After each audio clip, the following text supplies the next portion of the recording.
The laughter didn't stop. It swelled, heavy and hot in the air, echoing against the white walls of the reception hall. My daughter's hand tightened in mine, small fingers, damp, shaking. On the stage, the best man, my brother's best friend, my wife's former colleague, was bent over the mic, grinning like a predator who had just found his prey cornered. "Anyone want to date him?" The crowd roared. Then my father's voice cut through. "Let's start the bidding at $50." Like I was meat, like she was part of the deal. A sound escaped my daughter, half sob, half gasp. My hand went to my pocket, not for a weapon, for the envelope. But before I could stand, movement caught my eye. Someone else was rising from their chair. Slow, deliberate, eyes fixed not on me, but on them. Months before this, I'd known something was wrong.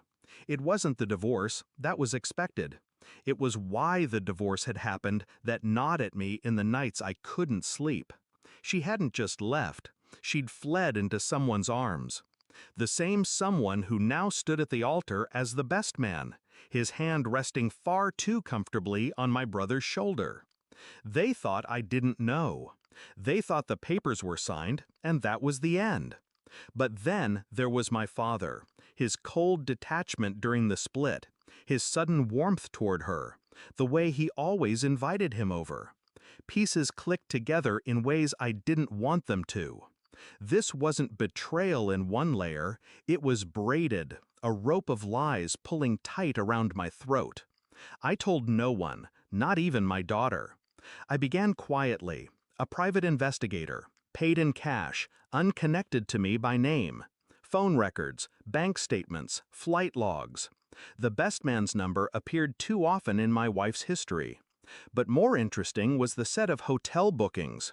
2 names, 1 room, charged to a card linked not to him, but to my father's business account.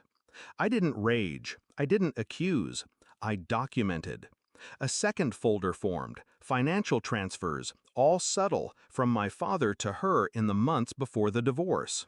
Loan repayments, the memos read, lies wearing polite suits. Then the photos came. The best man, my wife, my father, in the same restaurant, same table, same smiles. I printed everything, labeled it, dated it. The envelope was thick by the time the wedding day arrived. I slid it into my jacket pocket, knowing I wouldn't need to search for the right moment. Moments like these always made themselves. The broke little girl joke had barely left his lips when my father poured gasoline on it. The hall roared. My daughter cried. And the person who stood from the crowd wasn't a stranger. It was my investigator. Suit pressed, expression unreadable. He walked to me, placed a second envelope in my free hand, freshly printed photographs. Not just her and the best man, not just my father. The last image was my brother, in the same hotel suite, with her. It hit like a slow blade, deep, deliberate. The betrayal wasn't just old, it was still unfolding. I didn't speak immediately. I walked forward. My daughter stayed seated. The investigator placed a hand on her shoulder. I took the microphone from the best man without asking, looked at him, looked at my father, looked at my brother. Family is supposed to protect each other, I said. My voice didn't rise, it cut. Some families prefer to feed on their own. I opened the envelope, held each photograph high. First, my wife and the best man. Gasps. Second, my wife and my father. Silence. Third, my wife and my brother. The air left the room.